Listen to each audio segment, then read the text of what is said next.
chamber court, mahakama ya siri ya ndani huko, wako wanahojiana. Wanaomshtaki Yesu wako nje, ambao ni Herode anayeng'ang'ania kiti cha ufalme na makuhani wanaotaka huyu Yesu asiyo mchungaji. Yesu alikuwa na kesi mbili.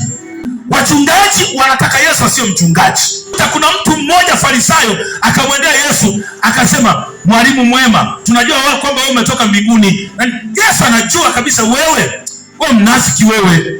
Akakataa akasema, kwa nini kuniita mwema? Mwema ni mmoja tu, ni Mungu mbinguni. Lakini sehemu zingine Yesu anasema, mimi ndiye mchungaji mwema. Mchungaji mwema hutoa uhai wake kwa ajili ya kondoo. Mimi sio mchungaji wa mshahara. Lakini kwa nini anakataa kwa huyu? Biblia inasema Mafarisayo walikuwa wanamwendea Yesu wamjaribu, wanatafuta uhalali wa kumwangamiza Yesu. Na Yesu hataki kufa, muda bado, anataka kuishi, anawapiga chenga. Wakaona kesi hii kwao inakuwa ni ngumu, wakaipeleka kesi kwa Herode. Wakamwambia Herode, yule jamaa hakufa, aliyekuwa anataka ufalme wako hakufa, yuko hai. Kesi iliyoenda kwa Pilato. Pilato ni hakimu, ni jaji. Kesi iliyoenda kwa hakimu ni hii hapa.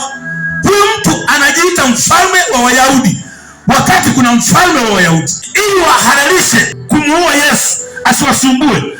Watu wakasema ni bora mtu mmoja afe ili tuokoe wengi, kwa sababu anazidi kuzoa wanafunzi wengi, anazidi kufanya wanafunzi wengi, wafuasi wanakuwa wengi kuliko sisi. Bora huyu mtu afe tuokoe wengi. Hiyo ni kesi ya kwanza. Pilato akamchukua chemba, akamuuliza, eti wewe ni mfalme wa Wayahudi? Yesu anakataa. Anasema, hata mimi nakusikia wewe ndio unayesema. Mimi ndio nakusikia wewe ndio unayeongea. Pilato akamuuliza tena.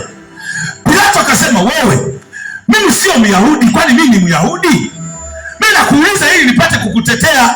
Hii kesi imeletwa mfalme Herode kwenye nchi yako, alafu imeletwa na wachungaji kule unaogombana nao. Yesu akatoa maelezo. Akasema, sikiliza. Pilato akaona mbona huyu simuelewi, anakubali anakataa. Akamuuliza tena, ina maana basi wewe ni mfalme? Akasema, sikiliza, nilitoka mbinguni. Yohana 18 asema, nilitoka mbinguni, nilikuja duniani kwa ajili ya haya, kwa ajili ya hiyo unayosema, ili niwe mfalme. Nilikuja ulimwengu ili nije kuwa mfalme, nirudishe ufalme ule ambao Adamu aliupoteza kule bustani ya Edeni. Lakini kwa bahati mbaya hawataki kusikia. Hawataki kusikia. Soma mstari wa 36 na 37 kitabu cha Yohana sura 18. Yesu anakubali, anakataa. Kwa nini? Nisikilize nikwambie.